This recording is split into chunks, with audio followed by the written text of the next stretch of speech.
મસ્ત મજાની જિંદગી અને એની મસ્ત મજાની વાતો, અદ્ભુત વાતો છે. ભગવાને શરીરમાં એટલી બધી સરસ મજાની ગોઠવણ કરેલી છે કે એ ગોઠવણનો જો બરાબર સદુપયોગ કરવામાં આવે તો જીવવાની મજા આવી જાય. આપણને જે આપણું મન આપ્યું છે ને, મન એ જાગ્રત મન, એ રીતે એક અર્ધ જાગ્રત મન પણ છે. કોન્શિયસ માઇન્ડ અને અનકોન્શિયસ માઇન્ડ. એ અર્ધ જાગ્રત મનમાં છે ને, તમે જે રોજે રોજની ક્રિયાઓ કરો છો જીવનમાં, સવારથી ઉઠીને સાંજ સુધીમાં, એ બધી જ ક્રિયાઓ બરાબર એમાં અંકિત થઈ જાય છે. જોજો કેવી મજાની વાત છે. સવારે ઉઠીને બાથરૂમ તરફ જવાનું ચાલુ કરીએ ત્યારથી બ્રશની જગ્યા નક્કી હોય ત્યાં હાથ સીધો બ્રશ તરફ જાય. જો બ્રશ કે ટૂથપેસ્ટ કોઈએ લઈને બીજે મૂકી હોય તો એમ થાય કે આ ક્યાં ગઈ ભાઈ, કોઈએ લીધી છે? હાથ તો સીધો ત્યાં જ પડે. નેપકિન એની જગ્યાએ હોય ત્યાં જ હાથ જાય. નેપકિન ના હોય તો તરત એમ થાય કે અહીંથી નેપકિન ક્યાં ગયો? નાહવા જઈએ તો નાહવા માટેનો રૂમાલ પણ ત્યાં જ હોવો જોઈએ જ્યાં રોજ હોય છે.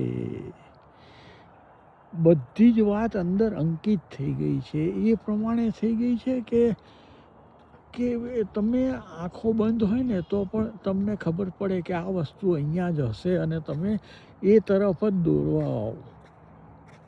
ક્યાંક બહાર ગયા હોઈએ, કોઈને ત્યાં ગયા હોઈએ તો ઊંઘમાંથી ઉઠીએ ને તો આપણા બાથરૂમ તરફ જ આપણા પગ ચાલવા માંડે. પછી ખબર પડે કે અલા આ તો અમે બીજાને ત્યાં આવ્યા છીએ, અહીંનો બાથરૂમ તો જુદી દિશામાં છે. આ જે અર્ધ જાગ્રત મન છે ને, એમાં પેલું પ્રભુ સ્મરણ આવી જવું જોઈએ.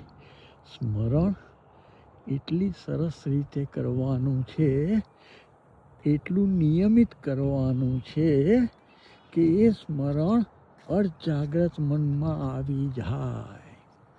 સારા કાર્યો, સારો વ્યવહાર, કોઈના તરફથી જે પણ કહેવામાં આવે તો એની સામેનો પ્રત્યાઘાત, એ બધું જ એવી ટેવ પાડવાની છે કે એ શાંતિથી વિચારીને કોઈ શું કહે છે એને બરાબર સાંભળીને પછી એને જે જવાબ આપવો હોય તે આપવાનો છે. આટલી જો ટેવ જીવનમાં પાડી દેવામાં આવે ને તો પેલા અર્ધ જાગ્રત મન પર સારા વિચારો,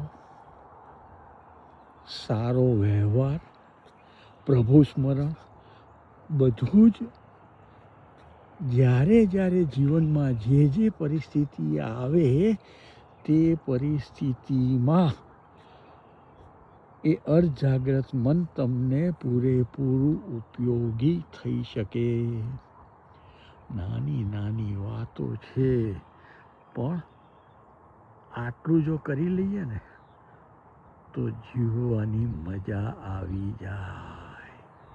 હરિ ઓમ.